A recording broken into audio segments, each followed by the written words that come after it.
아직 경제적으로 부유하지 못해 선진국이 되지 못한 나라에서는 원래 잘 사는 외국인 상대로 좀 뜯어먹을 수도 있지. 지금 아시아에서 한국 같은 선진국도 옛날 가난했던 시절에는 우리처럼 공항에서 좀 뜯어먹고 그랬을걸? 돈도 많은 나라에서 자기들만 항상 깨끗했던 척하네. 여러분은 이 두 해외 네티즌의 반응에 대해 어떻게 생각하시나요? 이것은 아직 경제적으로 발전하지 못한 동남아시아 같은 나라에서 자국민이 외국인을 상대로 각종 범죄나 바가지를 씌우는 일에 대해 변명하는 글입니다. 과연 사람을 따뜻하게 대하는 마음은 부유한 선진국이 되고 나서야 가능한 것이고, 가난한 나라일 때는 범죄를 저지르고 자기네 나라에 놀러온 외국인에게 바가지를 씌우고 괴롭히는 게 정당화될 수 있을까요? 오늘은 이 주제에 대해 여러분과 이야기를 나누어 보고자 하고, 후반부에는 우리 모두가 잊고 있었던 한국의 어떤 것 때문에 저 질문이 왜 정당화될 수 없는지 알아보고자 합니다. 영상 끝까지 함께 해주시면 감사합니다. 코로나로 인한 규제가 완화되자 최근 동남아시아 같은 나라로 많은 한국인이 다시 여행을 가고 있다고 하는데요.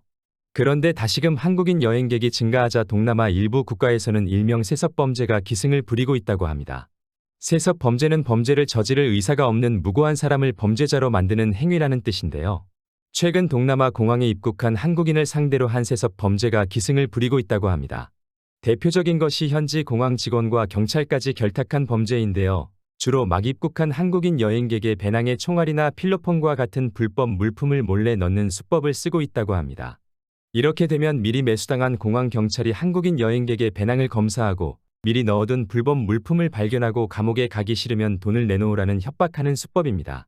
우리나라 한국의 안전한 치안과 영향력에서 벗어난 동남아에서 이런 세습 범죄에 걸려들면 한국인 같은 외국인을 보호해야 할 현지 경찰마저 매수당하고 범죄에 가담한 상태라 도움을 받기 굉장히 힘들다고 하는데요. 이런 범죄가 최근 한국인을 상대로 빈번하게 일어나고 있습니다. 이외에도 공항 입국 시 입국 심사를 고의로 지연시켜 공항 직원이 입국하고 싶으면 돈을 달라고 하거나, 한국에서부터 착용하던 시계를 트집 잡아 세관 신고를 안 했다며 벌금을 물리는 등 그 피해가 막심한 상황입니다. 이처럼 한국인을 비롯한 많은 동남아 해외 여행객들은 동남아에서 이루어지는 범죄와 바가지를 당하면 치를 떠는 경우가 많다고 하는데요. 이는 우리가 여행 시 들고 가는 캐리어도 예외가 아닌 것 같습니다. 한 기사에 따르면 한 한국인 여행객은 태국 방콕으로 여행을 갔는데 태국 공항에 도착고서 자신의 위탁 수화물을 살펴보다 지갑 속에 넣어둔 2만 바트, 한화 약 78만 원이 사라지는 일이 있었습니다. 알고 보니 현지 공항 수화물 처리 직원이 수화물 처리 과정에서 절도를 한 것임이 밝혀졌습니다. 또한 동남아 공항에서 일어나는 범죄 중에서는 오히려 외국인인 중국인 또한 범죄를 저지르는 일이 빈번하다고 하는데요. 특히 대담하게 항공기 내부의 기내 절도가 많은 비중을 차지했습니다. 최근 베트남 항공이 베트남 교통부에 제출한 자료에 따르면 기내에 일어난 절도 사건 대부분이 중국인 승객에 의해 저질러진 것으로 밝혀졌습니다. 현금이 절도범들의 주요 타겟이며 주로 비행기 승객이 잠든 이른 아침이나 밤늦은 시간에 없어지는 경우가 많았다고 합니다. 특히 중국인 절도범들은 승무원에 의해 현장에서 절도 행위가 발각되더라도 자신의 짐으로 잘못 알았다고 뻔뻔하게 변명하는 경우가 많았다고 하는데요. 대표적인 사례로 30대 중국인이 베트남 다낭에서 하노이로 가는 국내편에서 다른 승객의 돈 4만엔, 한화 약 45만 원을 훔치다 붙잡혀 하노이에서 경찰에 인계된 사례도 있었습니다. 이처럼 최근 동남아에서는 현지인과 일부 범죄를 저지르는 외국인 승객까지 불안한 항공 보안과 안전망 미흡으로 여행 오는 한국인들을 불안에 떨게 하고 있습니다. 이런 일을 몇 번 겪어보신 분이라면 충분히 아시겠지만 여행이고 뭐고 바로 그대로 한국으로 다시 돌아가고 싶은 마음이 굴뚝 같으신 분들도 많았을 겁니다. 한편 이런 일은 우리나라 대한민국에서는 절대 상상할 수 없는 일입니다. 이미 여러분 모두가 잘 아시겠지만 인천국제공항에서 이런 유사한 일이 일어났다는 것을 보신 분은 아무도 없을 겁니다.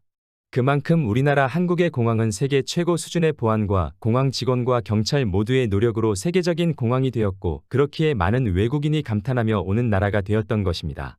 그렇다면 여러분, 다시 맨 첫 질문으로 돌아가서 이런 범죄가 외국인이 그 나라를 방문하는 첫 시작점인 공항에서부터 발생하는 이유는 무엇일까요?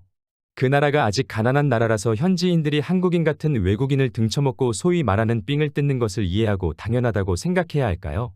그런 나라들도 한국과 같이 부유한 선진국이 된다면 자연스럽게 그런 범죄는 사라지게 된다고 하는 일부 현지 네티즌의 변명을 우리는 고개를 끄덕이며 이해해야 할까요?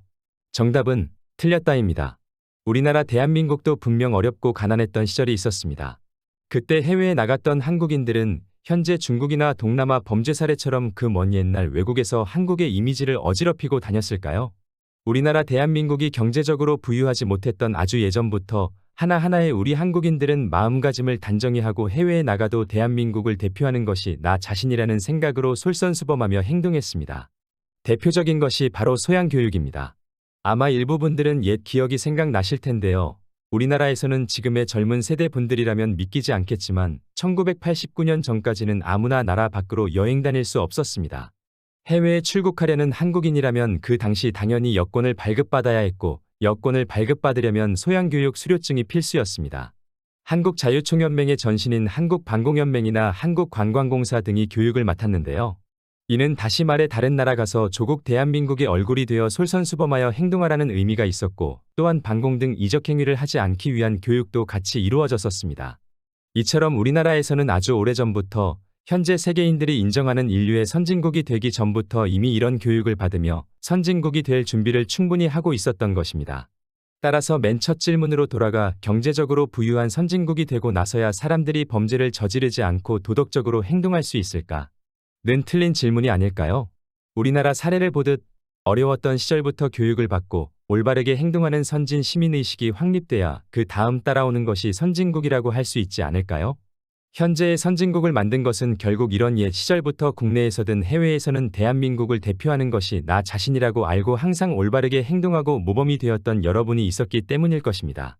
오늘 영상을 제작하면서 동남아를 비롯한 해외 공항에서 한국인들이 당한 범죄나 바가지 등의 후기와 댓글은 너무나도 많았습니다.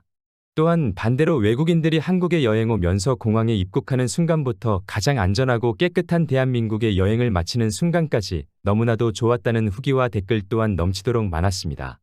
그러나 오늘은 해외 반응보다는 예전 우리나라가 어려웠고 힘을 길러야만 했던 시절 우리나라 국민이 어떤 마음가짐으로 해외에 나갔는지 옛 영상을 하나 보여드리고자 합니다. 잠시 오래된 기억을 되새기면서 같이 시청해 보시겠습니다.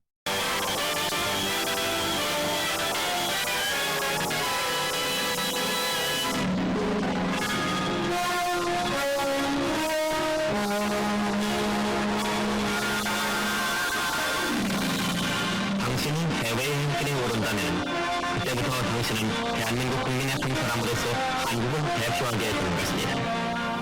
그리고 당신은 자신의 행동 하나하나가 우리나라의 위신과 명예에 직결됨을 인식해서 한국인으로서의 자부심과 긍지를 가지고 우리나라의 자격적인 발전상을 올바르게 외국인들에게 인식시켜 번영하고 있는 오늘날의 한국을 세계에 널리 알려야 할 민간 외교관의 한 사람으로서 역할을 다해야 할 것입니다. 현재 우리나라 대한민국이 세계에서 선진국이 되고 인류 국가의 반열을 이룬 것은 영상에서 보시는 것처럼 옛 시절부터 우리나라를 위해 헌신하고 조국을 위해 한마음, 한뜻으로 함께해준 여러분이 있어 가능했던 일이었습니다.